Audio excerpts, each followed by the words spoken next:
Alors, ce qui particularise le numérique, c'est que c'est une technologie dont chacun fait l'usage qu'il veut. Si on veut s'isoler dans une pièce et ne pas communiquer avec ses proches, on peut le faire avec le numérique encore plus facilement que sans le numérique.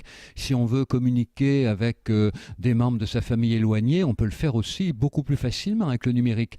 Donc finalement, tout y est affaire d'usage et je dirais que le numérique renforce les particularités familiales. Les familles unies vont pouvoir l'être encore mieux avec le numérique, les familles désunies encore plus désunies, et donc finalement, chacun est renvoyé à l'organisation familiale. Le numérique ne crée rien, le numérique amplifie, le numérique révèle.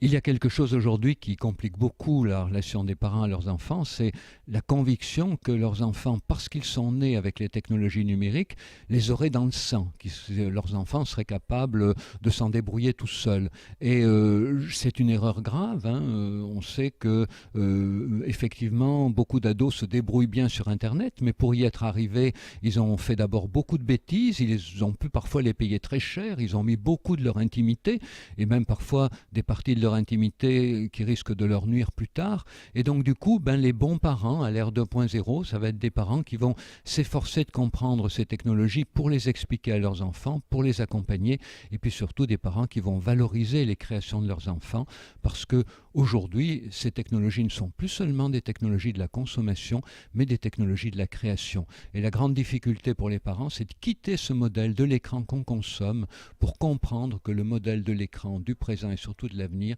c'est l'écran avec lequel on crée. Quand ils ont compris ça, le numérique devient un outil de rencontre familiale, de création familiale et donc de création aussi de nouveaux liens familiaux.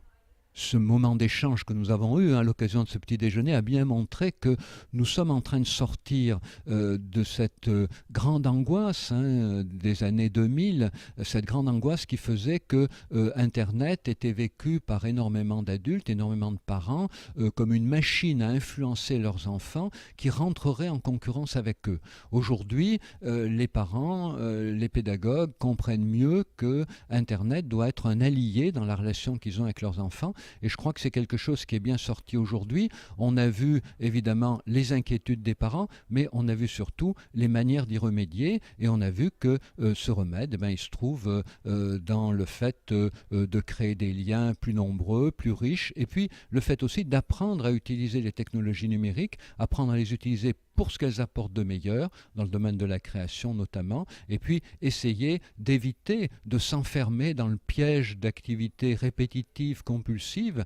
Et on a bien vu aujourd'hui que ces activités répétitives, compulsives, elles sont souvent liées à des difficultés de la vie réelle. Je dirais à la limite que nous utiliserons d'autant mieux Internet que nous serons rassurés dans notre travail, dans notre société, et nous utiliserons d'autant plus mal Internet que nous serons insécurisés. Donc on voit à quel point la vie sociale réelle et la vie sur Internet sont liées. L'une n'avance pas sans l'autre, il faut que les deux avancent en même temps.